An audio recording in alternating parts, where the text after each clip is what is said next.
নমস্কার বন্ধুরা, বিউটি রান্নাঘর 25-এ সবাইকে স্বাগত জানিয়ে আবার আমি চলে আসলাম একটা সুন্দর রেসিপি নিয়ে।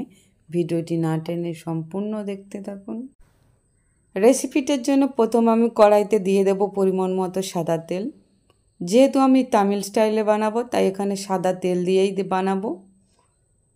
তেল গরম হয়ে গেছে, দিয়ে দেব কড়াইতে পরিমাণ মতো বাদাম। এখানে আমি কাঁচা বাদাম নিয়েছি আর বাদামটা ভেজে আমি তুলে নেব। বাদামটা আমার ভাজা হয়ে গিয়েছে। এবার এখানে আমি ভেজে নেব কারি পাতা। কারি পাতাগুলো আমি ভেজে একইভাবে তুলে নেব। এগুলো আমার ভাজা হয়ে গিয়েছে, আপনারা দেখতেই পাচ্ছেন। এবার এই তেলের মধ্যে আমি দিয়ে দেব ফোড়নের জন্য 3টে শুকনো লঙ্কা, গোটা জিরে, কালো সর্ষে আর মৌরি সব একসঙ্গে আমি ফোড়ন দিয়ে দিলাম। এবার এখানে আমি অ্যাড করে দেব কেটে রাখা সবজি। এখানে আমি কুমড়ো আর 2টো ছোট আলু নিয়েছি, আপনারা চাইলে শুধু কুমড়োরও বানাতে পারেন। এখানে আমি ফোড়নের জন্য কারি পাতাটা দিইনি, আপনারা চাইলে যারা কারি পাতা পছন্দ করেন ফোড়নে কারি পাতাও দিতে পারেন। এবারে এটা খুব ভালো করে ভেজে নিয়েছি। দিয়ে দেব আদা আর জিরে বাটা। আদা আর জিরেটা আমি একসঙ্গে বেটে রেখেছিলাম, সেটা এখানে অ্যাড করে দিয়েছি। দিয়ে খুব ভালো করে এটা আমি কষিয়ে নেব। এটা খুব ভালো করে কষানো হয়ে গেছে, আদার কাঁচা গন্ধটাও চলে গেছে।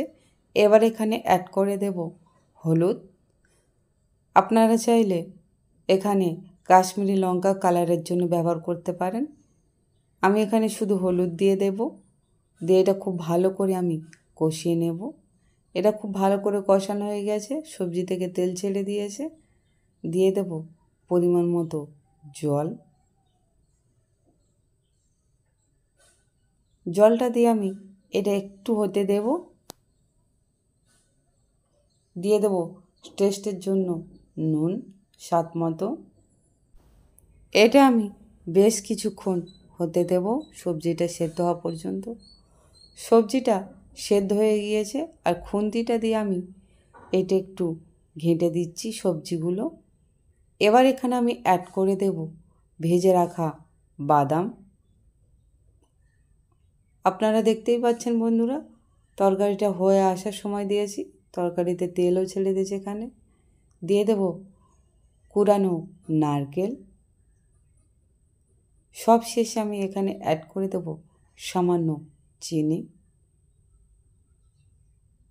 চিনিটা অপশনাল, আপনারা চাইলে নাও দিতে পারেন, কিন্তু নিরামিষ রান্নাতে চিনি দিলে সবজিটার মধ্যে একটা টেস্ট আসে। এই সব উপকরণ আবার আমি খুব ভালো করে একটু কষিয়ে নেব। আপনারা দেখতেই পাচ্ছেন বন্ধুরা, সবজিটা একদম হয়ে গেছে আর সবজিটা থেকে তেলও ছেড়ে দিয়েছে আর দেখতেও খুবই সুন্দর লাগছে, খেতেও এটা খুব দারুণ লাগে। সবজিটা থেকে আমি 2টা আলু কেটে দেব আর সবজিটা একদমই হয়ে এসেছে। এবার এটা আমি নামিয়ে নেব। আপনারা দেখতেই পাচ্ছেন বন্ধুরা, সবজি থেকে একদমই তেল ছেড়ে দিয়েছে। এবার এটা আমি নামিয়ে নেব। এটা আমার নামানো হয়ে গিয়েছে। এবার এর ওপর থেকে দিয়ে দেব সামান্য নারকেল করে ছড়িয়ে দেব। দিয়ে দেব ভেজে রাখা কারি পাতা। দিয়ে দেব ভেজে রাখা বাদাম। আমার তামিল স্টাইলে নিরামিষ কুমড়োর ছক্কা রেডি। আপনারা দেখতেই পাচ্ছেন বন্ধুরা, রেসিপিটা ঠিক কতটা সুন্দর আর কতটা লোভনীয় হয়েছে। নিরামিষ দিনে যদি এইরকম একটা পদ পাওয়া যায় তাহলে কেমন লাগে বন্ধুরা। আমার এই রেসিপিটা আপনাদের কেমন লাগলো তা অবশ্যই কমেন্ট করে জানাবেন বন্ধুরা। রেসিপিটি ভালো লাগলে লাইক, কমেন্ট, শেয়ার, সাবস্ক্রাইব অবশ্যই করবেন। ভালো থাকবেন, সুস্থ থাকবেন। ধন্যবাদ।